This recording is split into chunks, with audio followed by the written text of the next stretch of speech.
Hey, this is Glen Dunzweiler with another episode of Difficult Questions. This time, I want to talk about anger. And again, this podcast is about asking those difficult questions and possibly coming up with solutions. Specifically, anger. With anger, I want to talk about what does anger get us? Now, I'm completely biased on this because my own experience with anger has never gotten me anything. In fact, it has created ruin in my life. So my whole goal in life is to not be angry, not even entertain anger. It has never gotten me anywhere. However, I do realize that other people have different experiences with anger and have different temperaments. So I just want to go through anger and see what it could get us and what good it does us. A friend of mine insists that anger is good, and she was always raised to never be angry, to not ever use that, to throw that away. And so because of that, she felt her anger was empowering, and to embrace her anger was empowering. Well, I come from a background where my anger always either just pushed people away, it made them walk away from me, or it incited people to confront me and conflict. And I know in this past 4 years with the U.S. administration, the way it is, we've kind of built this anger on each side. And we've seen how that's played out in other countries where you can't get past your anger and things devolve into conflict. And because of that, diplomacy, we're always trying for conflict resolution. Except now. And I don't understand why we are not embracing conflict resolution techniques. Compassionate curiosity is a term. Look it up. There's a TEDx talk about compassionate curiosity. And it's all conflict resolution. You know, in the 90s, we talked about anger management and anger never being something that you wanted, because anger is either, if you succeed through anger, from my experience, it's either you're oppressing the people you're angry with, or you're destroying the people you're angry with. A friend of mine who grew up in a really rough neighborhood,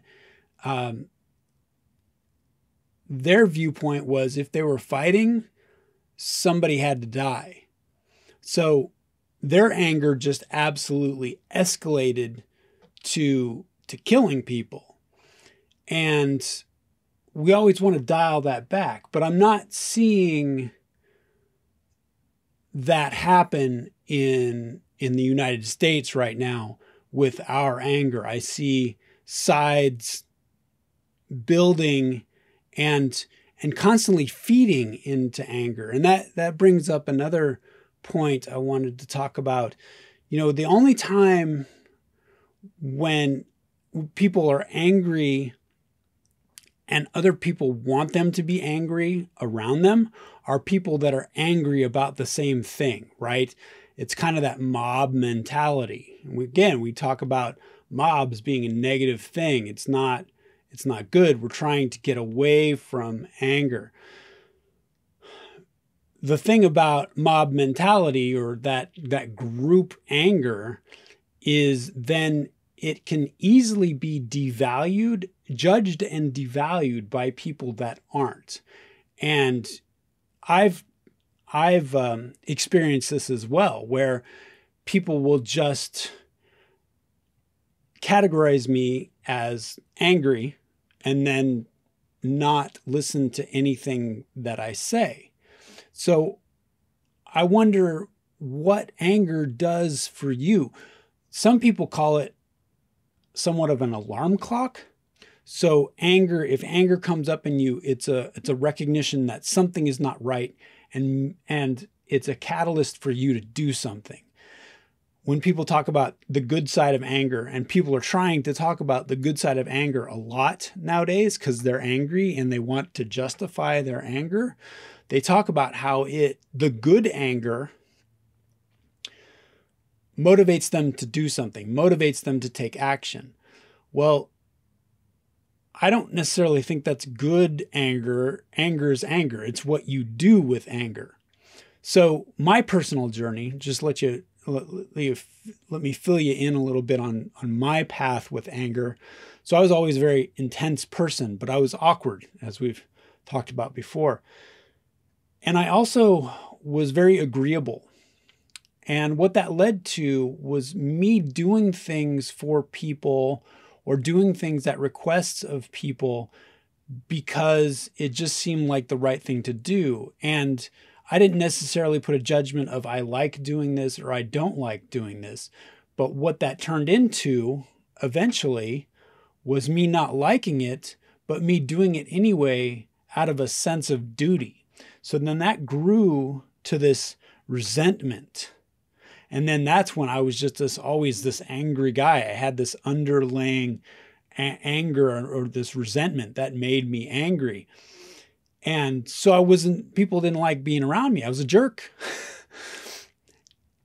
And then occasionally things would blow up. Yeah, I'm one of those explosive anger guys where all of a sudden just everything builds up and finally, boom, it's got a release. And that no one ever wants to be around. Right? That's scary. And especially my stature, I'm the scary white guy, right? And so I learned that in order for me to navigate the world and be happy, because anger made me just ugly inside. It made me feel gross. Even when I blew up, it wasn't a great release. It just made me feel like a jerk. And I didn't like feeling like a jerk. In order for me to get past that, I had to step away. I had to recognize what was making me angry. And I had to step away from that. And then I had to work on myself and understand why I was resenting things. A friend of mine, actually, I was just talking to her about how duty had made me angry. And she said, duty has she's happy with this sense of duty. And I just thought, wow, okay, we're all different.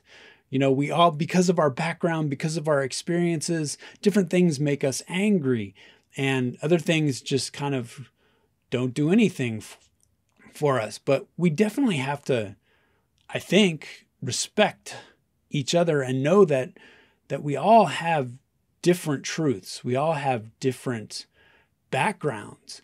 The one time I tried, there was this idea. I saw this guy embrace his intensity, right? I have this intensity, I have this focus, and I thought, okay, maybe I can embrace this intensity and kind of basically bully people around, push people around. I remember our bass player, when, again, I was a drummer in a rock band, our bass player wasn't committing to the band, and I was getting really frustrated, and I finally blew up.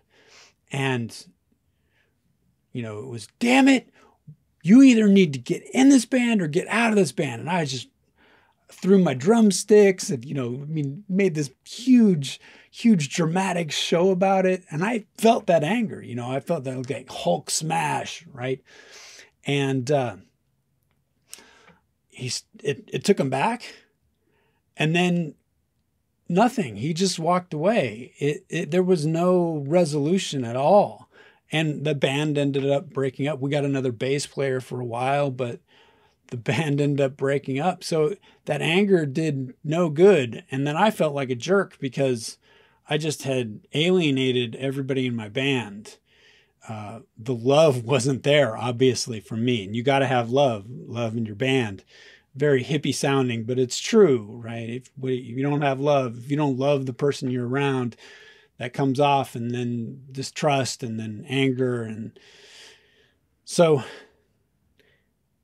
I want to know from you, is there any good point to anger? The only good thing I could think about for anger was if I get angry at inanimate objects. I used to be a lighting technician for live entertainment, and you're working with hot lights, and the heat expands things, and sometimes the lights, when you're trying to move them around, they get stuck, and you're sitting there manually trying to move things, and you're getting burned at the same time. And I used to get angry at the lights, and that would give me strength enough in my hands to twist those bolts and move those lights around.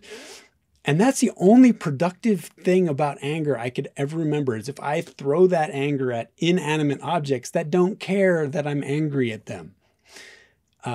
So I want to hear from you. Is anger a good thing? Is it ever a good thing? How is it a good thing? And how does it end? Because I only see conflict management being beneficial. I understand people have different viewpoints. They have different sides. They have different priorities.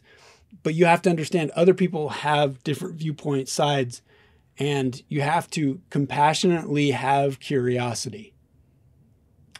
I hope this was interesting for you. Take care. Don't be angry. Or do. I don't know.